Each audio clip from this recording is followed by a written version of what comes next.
beaucoup de versets intéressants dans ce chapitre. Mais le verset qui va nous intéresser, c'est surtout le verset 5. Mais je vais commencer à lire déjà au verset 1 jusqu'au verset 6. Donc Philippiens 4, je commence la lecture au verset 1.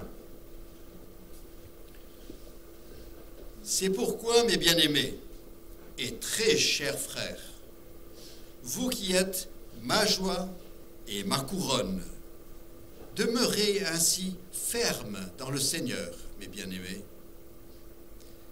J'exhorte Évodie et j'exhorte Syntyche à être d'un même sentiment dans le Seigneur. Et toi aussi, fidèle collègue, oui, je te prie de les aider, elles qui ont combattu pour l'Évangile avec moi et avec Clément et mes autres compagnons d'œuvre dont les noms sont dans le livre de vie. Réjouissez-vous toujours dans le Seigneur, je le répète, réjouissez-vous. Que votre douceur soit connue de tous les hommes. Le Seigneur est proche. Ne vous inquiétez de rien, mais en toute chose, faites connaître vos besoins à Dieu par des prières et des supplications, avec action de grâce. C'est l'épître de Paul à une église, Philippe, l'église de Philippe, une église fidèle, une église comme on aimerait les rencontrer.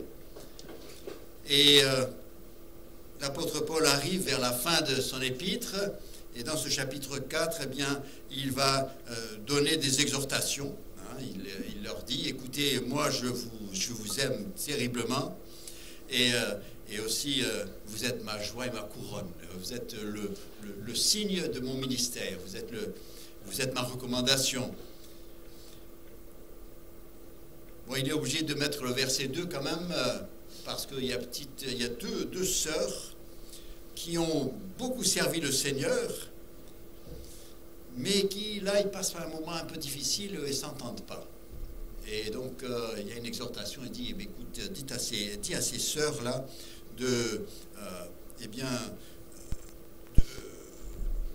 d'avoir un même sentiment dans le Seigneur. Ensuite,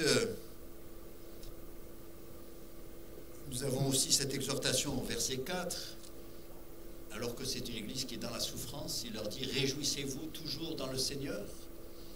Il dit même, je le répète, « Réjouissez-vous ». Donc leur joie n'est pas dans les circonstances ni ce qu'ils vivent, mais dans leur espérance, dans leur relation avec Dieu. Et il y a aussi le verset 6, où il y a une exhortation de ne pas s'inquiéter, mais de faire connaître les besoins par des prières, même parfois des supplications, c'est-à-dire que c'est des prières qu'on répète.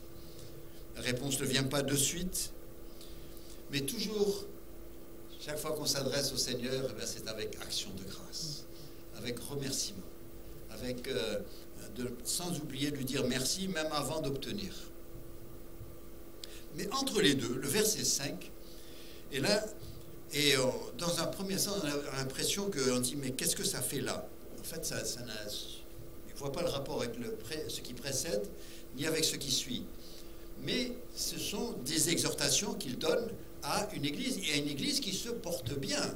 Hein, ce n'est pas l'église de Corinthe, c'est l'église de Philippe. Et là, il dit que votre douceur soit connue de tous les hommes. Et après, il dit, le Seigneur est proche. Est-ce que ça aurait dû être un autre verset, le Seigneur est proche? Est-ce qu'il y a un autre sujet ou est-ce que c'est lié? Hein, et on s'arrête là, et je suis sûr que le plus souvent, nous lisons ça rapidement, et puis on ne fait même pas attention, on ne s'arrête même pas. Mais il dit que votre douceur soit connue de tous les hommes. Le Seigneur est proche. C'est une vertu qui doit paraître dans nos vies. Il s'adresse à des chrétiens. Hein. Au verset 1, il dit « Bien-aimés, très chers frères ». Donc, il dit c'est une vertu qui doit transparaître, qui doit être vue, connue de tous les hommes. Et c'est une vertu qui est très importante Et en fait, peut-être alors, ça vaut la peine de s'arrêter, de méditer dessus. Qu'est-ce que ça veut dire que notre douceur, quand on dit que notre douceur, ça veut dire qu'on en a une, qu'elle soit connue de tous les hommes. Donc, dans un premier temps, bien, nous allons voir la nature de cette vertu, hein, vraiment s'arrêter, essayer de comprendre ce que ce mot représente. Ensuite, nous verrons combien c'est important que ça soit vu. C'est pas seulement que j'en ai puis je l'ai caché quelque part, mais c'est une vertu qui a besoin d'être vue, que les autres doivent voir. Hein, c'est une vertu qui est surtout pour les autres. Et puis ensuite, finalement, qui est-ce qui nous motive à exhiber cette vertu? Donc la nature, une définition du mot.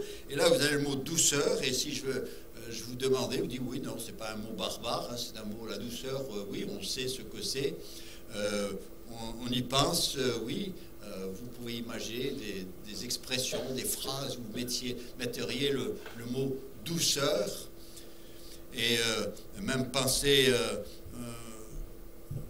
Jésus dit mon joug est doux, on pense à des paroles douces, des réponses douces.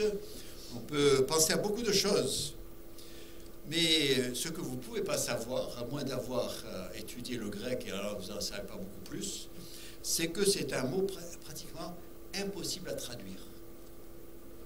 Les traducteurs, les éditeurs, eh bien, ont du mal à trouver le mot qui correspond. Que ce soit en anglais, que ce soit en français, que ce soit dans d'autres langues, c'est un mot qui est vraiment impossible à traduire. Et vous savez ce qu'on fait quand, là, ils sont obligés de choisir un mot, et ici, l'éditeur a choisi le mot douceur. Mais en fait, si vous prenez d'autres traductions, vous allez trouver d'autres mots qui sont utilisés. Et chacun essaie de communiquer un aspect du mot, un aspect du sens.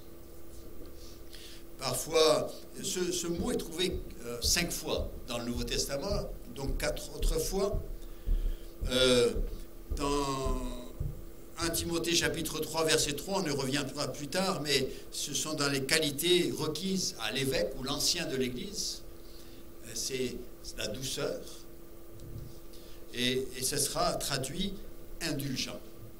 Ce sera, le même mot sera traduit indulgent, et il dit que l'ancien ou l'évêque doit être indulgent. Quand il parle de la vie du chrétien, en Tite chapitre 3 verset 2, il fait une recommandation aux croyants, et là il traduira le mot par modéré, le fait d'être modéré. Et c'est une dimension aussi. Dans 1 Pierre chapitre 2 verset 18, eh bien, il parlera du fait qu'il dira doux, hein, il parle du serviteur qui se trouve face à son maître, et il lui dit d'être doux. C'est juste pour un peu illustrer la difficulté, c'est le mot, c'est un mot qui est difficile et en fait on emploie pas mal de mots pour l'exprimer, pour le traduire. Et donc, je cite ce qui a été écrit, hein, il nous dit que ce mot grec a un sens plus élevé, plus riche, plus complet et plus profond que n'importe quel mot le français peut transmettre. Pourtant, hein, le français, c'est une langue riche. Et oui, mais vous savez comment sont les langues? Elles sont riches dans les mots qu'on utilise dans la vie de tous les jours. Mais quand il faut décrire les vertus que Dieu donne, alors là, c'est moins riche, parce que c'est plus rare. Ce mot ne peut être traduit entièrement par un seul mot, même si nous essayons. Il dit, écoutez comment ce seul mot en grec est traduit par différents érudits. Et voilà tous les mots différents qu'ils emploient. Miséricorde, contentement, douceur, générosité, bienveillance envers les autres, patience, tolérance, douceur raisonnable, gentillesse, clémence, grand cœur, modération. Oh là là, ça c'est un homme parfait alors. Hein, et celui qui a cette douceur-là, c'est vraiment, oui, Jésus-Christ l'avait. Hein, mais pour nous, et là quand je m'arrête et je relis le passage, il dit que votre douceur soit connue de tous les hommes. C'est-à-dire, c'est que c'est possible chez vous. Et vous devez le rechercher, vous devez la voir, et ça doit transparaître. Que votre douceur soit connue de tous les hommes. Ce mot, parfois, vous savez, quand on définit un mot en donnant son contraire. Parfois, ça nous aide aussi. Et le contraire serait sévérité, ce serait querelle, ce serait le fait d'être rigoureux, la rigueur, hein, d'être, je n'ai pas de tolérance, il faut que ça soit comme ça et pas autrement, et j'insiste et tout ça. Ça, c'est des... Et l'apôtre Paul, poussé par l'Esprit de Dieu, nous dit que nous devons avoir cette douceur-là dans nos rapports les uns avec les autres. C'est un comportement qui permet à une personne de supporter ce qui blesse avec patience. Ça ne veut pas dire que ça fait pas mal, ça ne veut pas dire qu'on ne ressent pas la douleur, mais c'est qu'on supporte avec patience. Pourquoi? En général, pas parce que c'est agréable, pas parce qu'on aime souffrir. Personne n'aime souffrir. Notre corps n'a pas été créé pour souffrir, sinon il y aurait un moyen d'arrêter la souffrance. Mais c'est une patience et c'est une tolérance parce qu'on recherche quelque chose de supérieur, c'est la paix. On veut la paix avec les autres. Et parfois, il y a un prix à payer. Et donc, on est doux parce qu'on veut préserver la paix, ou parce qu'on veut rétablir la paix. C'est un moyen qui permet d'accéder à la paix, la douceur. C'est quelque chose qui n'exige pas tout ce à quoi il a droit. Non, j'ai droit, je le veux. Et oui, mais si on te le donne, mais si tu insistes dessus, ça peut créer d'autres problèmes, et ça peut être ceci, peut-être ça empiète sur les droits d'un autre. Ah non, moi, je veux. C'est pas la douceur. La douceur, c'est quand, d'accord, pour préserver la paix, pour le bien de tous, eh bien, je laisse passer certains de mes droits. Ça, c'est la douceur. Un exemple concret, et si vous avez votre Bible, là, c'est 1 Corinthiens chapitre 6. 1 Corinthiens chapitre 6, il nous donne un exemple de ce que c'est que cette attitude qui donne priorité à la paix au-dessus des droits. Je lis les 7 premiers versets.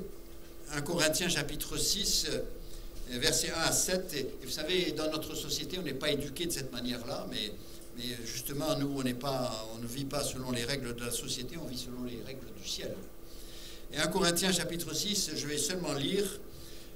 Quelqu'un de vous, lorsqu'il a un différend avec un autre, ose-t-il plaider devant les injustes et non devant les saints? Ne savez-vous pas que les saints jugeront le monde? Et que si c'est par vous que le monde sera jugé, êtes-vous indigne de rendre les moindres jugements? Ne savez-vous pas que nous jugerons les anges? Nous ne jugerions pas, à plus forte raison, les choses de cette vie? Quand donc vous avez des différends pour les choses de cette vie, ce sont des gens dont l'Église ne fait aucun cas que vous prenez pour juges. Je dis à votre honte, ainsi, il n'y a pas parmi vous un seul homme sage qui puisse prononcer entre ses frères. Mais un frère plaide contre un frère, et cela devant des infidèles. c'est déjà certes un défaut chez vous que d'avoir des procès les uns avec les autres. Pourquoi ne souffrez-vous pas plutôt quelque injustice? Pourquoi ne vous laisserez-vous pas plutôt dépouiller? En fait, pas parce que c'est un plaisir, mais c'est parce que c'est pour obtenir quelque chose de supérieur. C'est la communion, l'entente, et accordée à l'Église. Parce qu'en général, quand il y a un problème entre deux frères, deux sœurs dans l'Église, finalement, ça touche pas mal de monde. Surtout si ça dure. Et il dit, écoute... et puis surtout, il a dit, en plus, le problème, vous allez le porter devant la justice, les gens d'extérieur. Et vous allez pour avoir vos droits, vous allez salir le nom de Christ devant le monde. Paul dit, c'est pas possible. Mais je dis ça à votre compte. Et vous et moi, vous savez bien que les gens de l'extérieur, dès qu'ils rencontrent l'un d'entre nous qui ne se comporte pas correctement, très vite, ils généralisent et c'est toute l'Église. Il y a quelqu'un qui... Ah, il est de telle église, là, oh, celui-là, il m'a roulé, il m'a fait... C'est des voleurs, là-bas. Et le monde le fait. Bon, peut-être parce qu'il a besoin d'une excuse, mais il le fait. Et des fois, ça salit le témoignage, ça neutralise le témoignage d'une œuvre du Seigneur. Et pendant des années, peut-être. Et parfois auprès des enfants dans notre église, dans les enfants qui sont là dans l'église, qui ne disent rien, mais qui entendent les adultes et ceci et cela. Et quand ils arrivent à l'âge où ils peuvent décider pour eux-mêmes s'ils viennent à l'église, ben ils décident, moi j'en ai vu assez et j'ai pas besoin. Et combien de nos enfants que nous aimons tant, pour lesquels nous avons fait des classes et pour lesquels nous avons enseigné, et des personnes ont donné leur vie, il y a eu des activités, il y a toutes sortes de choses, dit oui, mais on en a vu trop. Tout ça pourquoi? Parce qu'il y a quelqu'un qui a insisté sur moi je passe, moi j'ai le droit, voilà. Et alors on sacrifie le nom de Christ. Et Paul dit aux Philippiens, il dit que votre douceur, c'est-à-dire que les choses se passent dans la douceur, que ce soit la douceur qui soit là. Et quand on fait référence à vous, à moi, eh bien il dit, c'est toujours avec douceur. Même quand il me parle d'un problème, et quand il me parle, c'est toujours avec gentillesse, avec amour, avec respect, et c'est avec douceur qu'il me parle, et on essaie d'arranger les choses. Et ça doit être comme ça dans l'Église de Christ.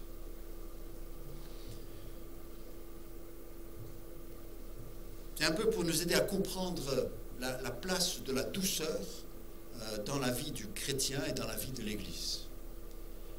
Et il dit que votre douceur soit connue. C'est pas si vous êtes doux, si vous avez la douceur, et travaillez la douceur. Non, non.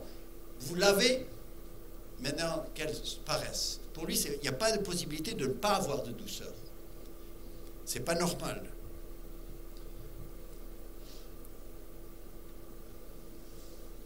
Alors, imaginez, c'est sûr que quand quelqu'un est violent, ça se voit. Mais quand quelqu'un est doux aussi, ça se voit. On n'a pas besoin de porter un panneau et dire « je suis doux ». Pas plus qu'on a besoin de porter un panneau pour dire « je suis humble ». Donc, c'est une vertu qui se voit même par le monde qui ne connaît pas le Seigneur. Aussi aveugles qu'ils sont de voir Jésus-Christ, ils peuvent voir si la douceur existe chez les enfants de Dieu. C'est une qualité personnelle qui doit se retrouver chez tous les chrétiens. Paul dit à l'Église que votre douceur soit contenue de tous les hommes. Là, maintenant, je vais prendre ces passages. Donc, 1 Timothée, chapitre 3, verset 3, où il parle de celui qui veut être... verset 1, il dit, si quelqu'un aspire à la charge d'évêque, et il désire une charge excellente, une œuvre excellente.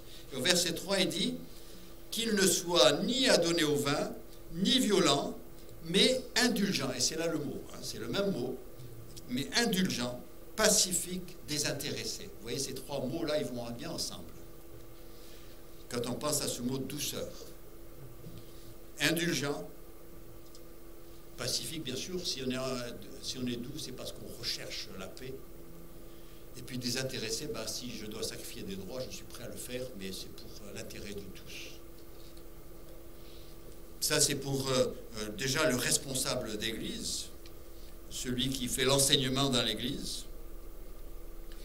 Regardez aussi 2 Timothée, chapitre 2, versets 24 à 26.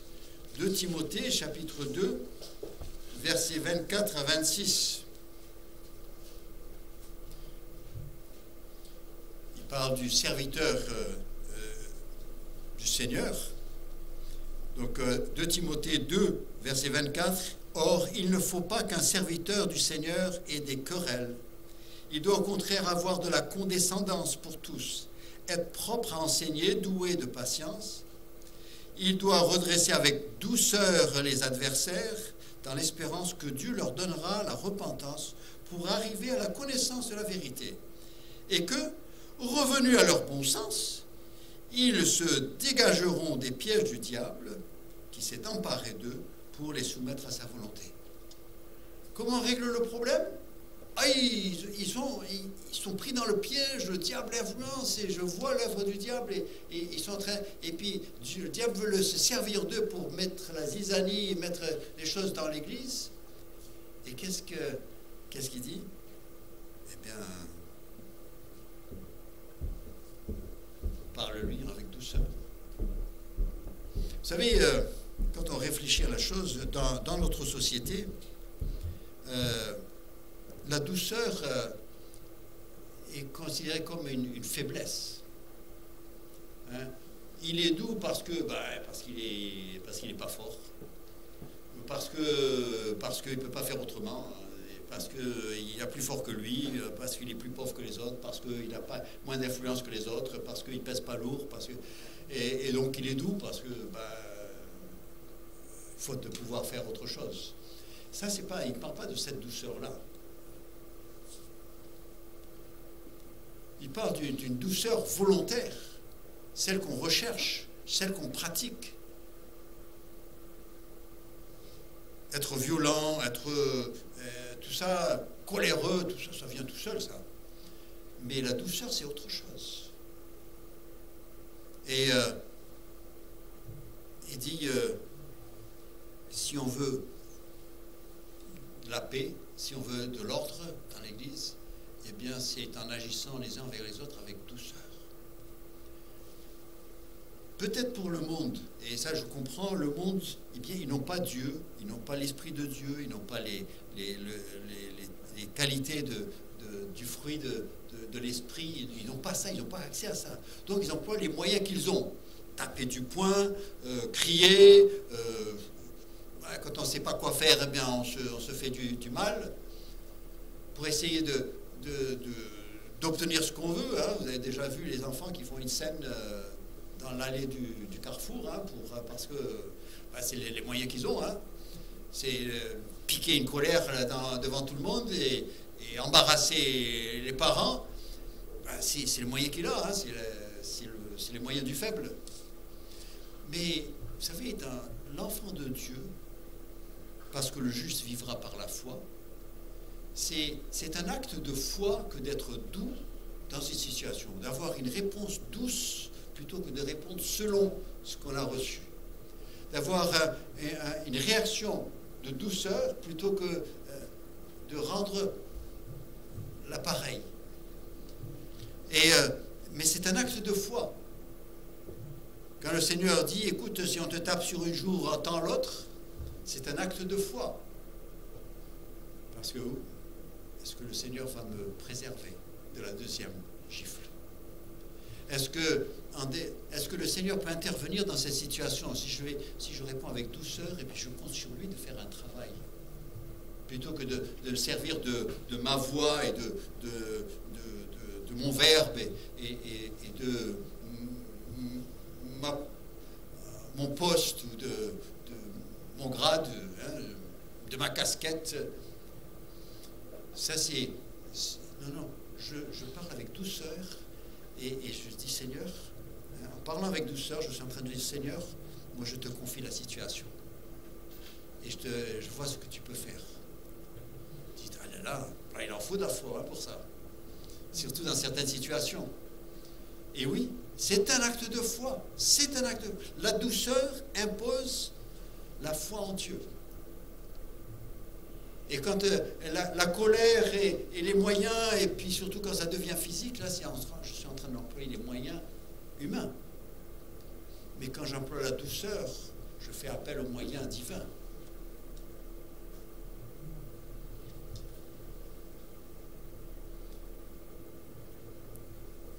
Tite chapitre 3, les versets 1 et 2.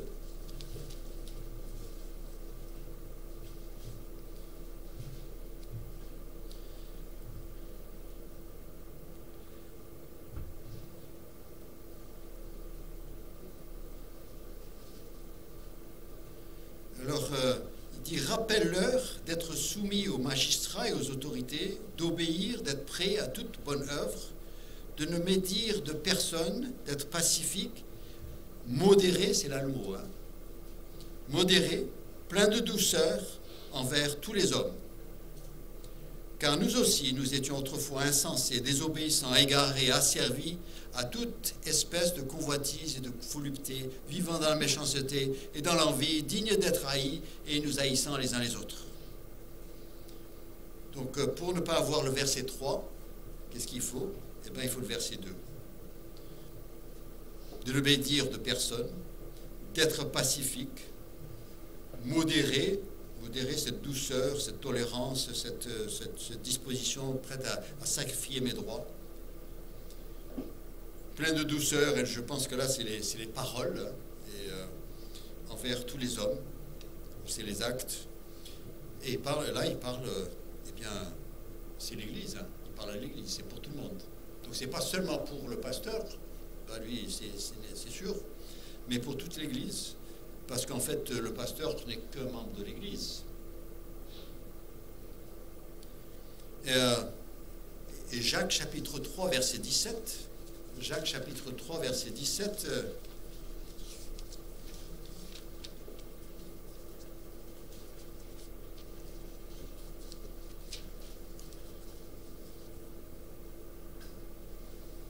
le verset 16, il dit, car là où il y a un zèle amer, un esprit de dispute, il y a du désordre et toutes sortes de mauvaises actions. Donc on ne va pas décrire ça, on a déjà vu ça.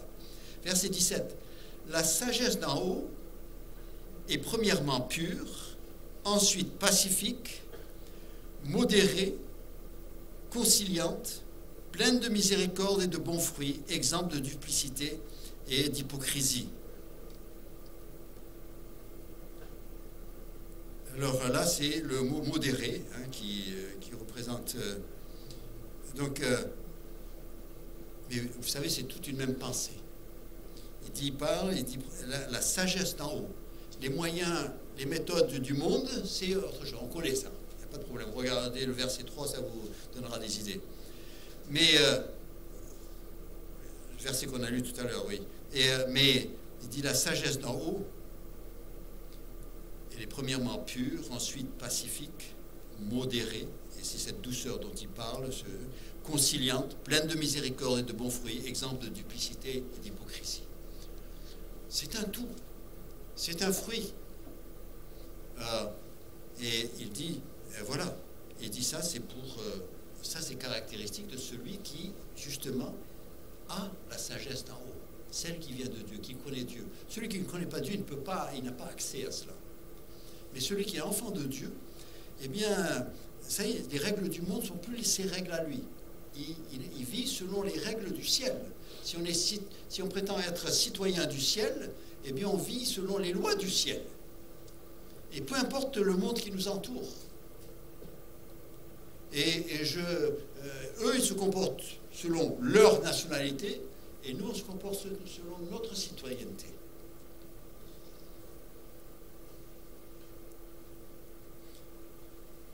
Je reviens à Philippiens chapitre 4, verset 5, il nous dit que votre douceur soit connue de tous les hommes. En plus, ce n'est pas quelque chose qu'on cache, mais c'est quelque chose qui est évident. Il dit, vous savez, c'est facile à dire, hein, lire le verset, que votre douceur soit connue de tous les hommes. Mais si vous vous trouvez face à des gens qui vous ont blessé, ça devient plus difficile. Hein, tant que les gens sont gentils, moi je suis doux avec eux. Hein. Vous savez, Jésus il a dit, bah, écoutez, les païens aussi, hein. On n'a pas besoin d'être chrétien pour être gentil avec les gens qui sont gentils. Mais il a dit, c'est quand vous aimez vos ennemis que vous vous distinguez des autres. Et ici, il dit, ça va être difficile quand on était blessé ou critiqué par quelqu'un, ou ceux qui abusent de notre gentillesse. On a toujours peur que les gens abusent de notre gentillesse. Écoutez, s'il y a quelqu'un ici qui n'a pas abusé de la gentillesse de Dieu, qu'il lève la main. Et après, on veut que, ah oui, mais Dieu, toi tu as l'habitude, toi, bon, mais moi non, je ne peux pas tolérer. Ah bon? Tu es meilleur que lui. Lui, tu as le droit d'abuser de sa gentillesse et personne n'a le droit d'abuser de ta gentillesse. Eh bien, bravo. Et on a toujours peur qu'on abuse. Je dis, Seigneur, fais-moi grâce comme tu me fais grâce. Donne-moi de me comporter comme toi tu te comportes. Jésus sur la croix, alors qu'on insultait et qu'on disait toutes sortes de choses, il dit, Père, pardonne-leur, ils ne savent pas ce qu'ils font. Ça, il n'était pas dans le même monde que eux. Hein. Et lui a répondu quand il a dit, bah, c'est la douceur.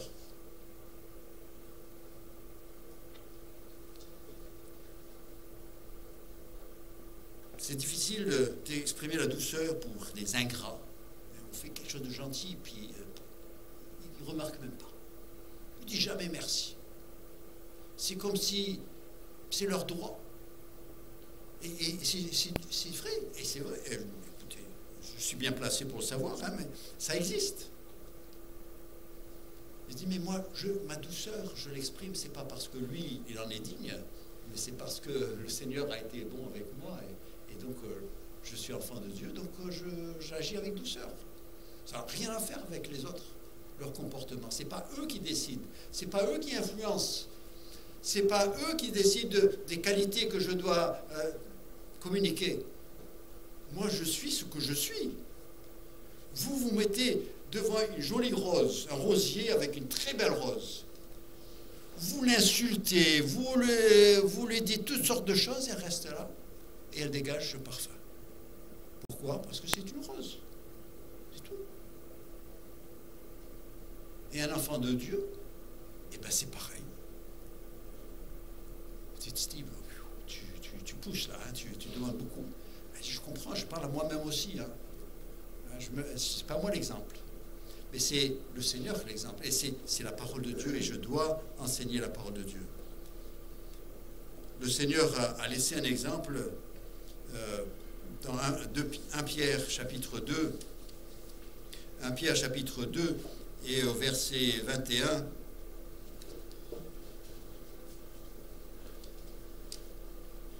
C'est là aussi ce que vous avez c'est à cela aussi que vous avez été appelés, parce que Christ aussi a souffert pour vous, vous laissant un exemple afin que vous suiviez ses traces. Jésus, il a dit, puis, et si je l'ai fait, c'est pour vous donner une idée. Hein. Si je l'ai fait devant les hommes, c'est pour être un modèle. Je reviens à Philippiens 4, verset 5, qui nous dit que votre douceur soit connue de tous les hommes. Oh, là, c'est dur. De tous les hommes. Hein? On arrive, oui, on va être doux avec le pasteur.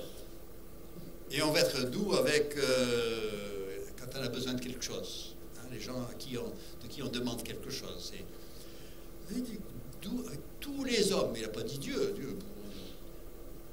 On sait lui parler. Et qu'elle soit connue de tous les hommes. Vous savez, le mot « tout » là, tous les hommes, c'est le mot qui est parfois traduit par « quiconque ». Comme dans Jean 3,16, « quiconque croit », ça veut dire n'importe qui. C'est le même mot. Quand il dit « tout », ici, c'est le mot qui est souvent traduit dans la Bible par quiconque. N'importe lequel. Peu importe.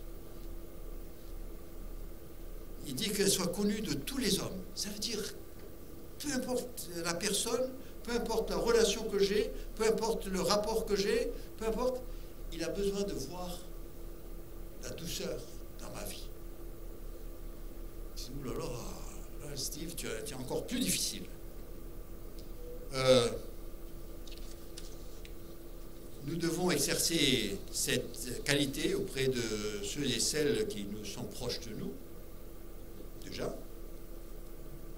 Parce que parfois, il arrive que monsieur, il est gentil avec tous les voisins, avec tout le monde, sauf madame. Non, il commence par par tous les hommes, ça veut dire l'époux, l'épouse, ça veut dire les enfants. On est gentil avec tous les enfants des autres, et puis ces enfants, alors qu'est-ce que... Avec les parents. Il y a des personnes, je suis là, ils rencontrent leurs parents, et puis tout d'un coup, ça change de ton, et je dis, il y a un problème. Avec les voisins, avec les collègues, etc. Tu commences avec ceux qui sont plus proches et puis tu vas plus loin. C'est toujours bien d'être doux avec ceux qui habitent là-bas en Amérique du Sud. Hein, on peut parler, dire oui, il faut les aider, oui, il faudrait, tu sais, moi je suis prêt à mettre 10 euros pour parce qu'il y a eu un tremblement de terre en Haïti, là je peux le faire. Et commence avec tout près de toi. Le Seigneur, il a dit, aime ton prochain. Prochain, ça veut dire proche. C'est celui qui est à côté.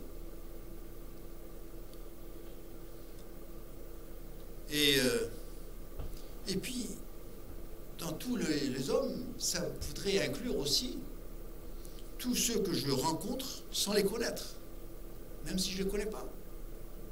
Je ne sais pas qui il est. Je ne sais pas. Je vais être doux avec lui. La douceur n'empêche pas la fermeté. Hein, Jésus, c'était clair, hein, ce qu'il voulait, mais c'était la douceur, elle était là partout. La douceur, ça ne veut pas dire se laisser marcher dessus. La douceur, eh bien, c'est la manière dont je parle pour gagner, pas pour imposer. Mais les droits, la réalité, ben c'est la réalité, mais après je travaille pour obtenir ce qu'il y a de meilleur. Quelles sont nos motivations? Ben, on va aller vite là, mais c'est là où justement il dit, le Seigneur est proche. Il dit que votre douceur soit connue de tous, le Seigneur est proche. Et le Seigneur est proche, on pourrait le prendre de deux manières. On pourrait prendre soit le Seigneur est près de toi, ce qui est vrai, et ce qui correspondrait avec le verset 6 par exemple, ne vous inquiétez de rien, faites connaître vos besoins à Dieu, il est proche, il est près de toi, il est là, hein, donc il est avec toi, il est près de toi, donc écoute, que votre douceur soit connue de tous les hommes. Et ça pourrait être aussi, ça peut prendre le sens aussi de le retour du Seigneur est imminent. Il revient bientôt. Donc, puisque tu crois qu'il revient, eh bien alors, tu vas te comporter autrement. Je ne vais pas dire que je préfère l'un à l'autre. Les commentateurs, ils prennent toujours des positions, mais je dirais, bon, pourquoi pas les deux. Les deux sont possibles et sont dans l'esprit de la chose.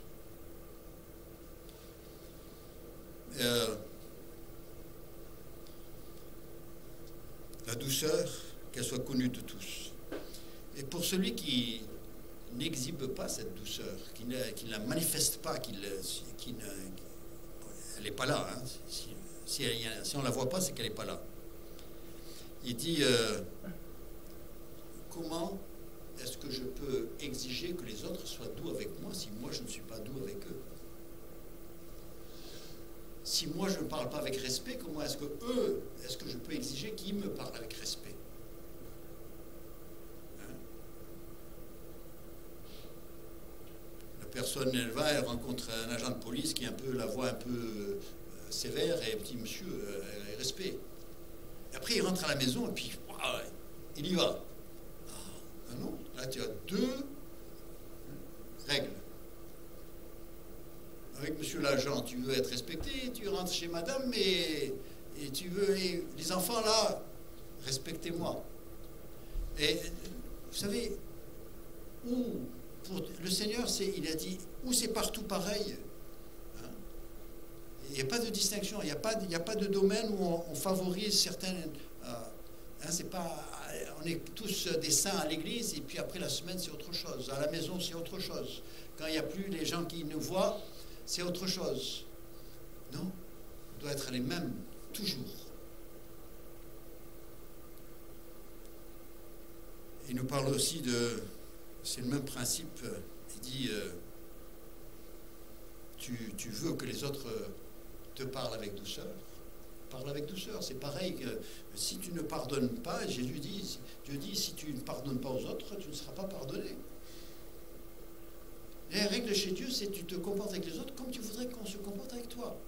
Fais à ton prochain ce que tu voudrais qu'il fasse avec toi. Ça, c'est la pensée qui règne dans l'Évangile. Et donc, la douceur, doit toujours être là. Rappelez, Paul, quand il se trouvait à Philippe, il avait été battu et jeté au fond de la prison. Et le geôlier, il avait été brutal avec lui, puis il avait mis les fers aux pieds, puis ils étaient là, blessés. Il n'y avait aucun soin. Et puis après, il y a eu un tremblement de terre. Et quand il y a eu le tremblement de terre, eh bien, la situation a basculé pour ce geôlier. Lui qui contrôlait la situation, tout d'un coup, il ne contrôle plus. Et il tremble dans ses souliers.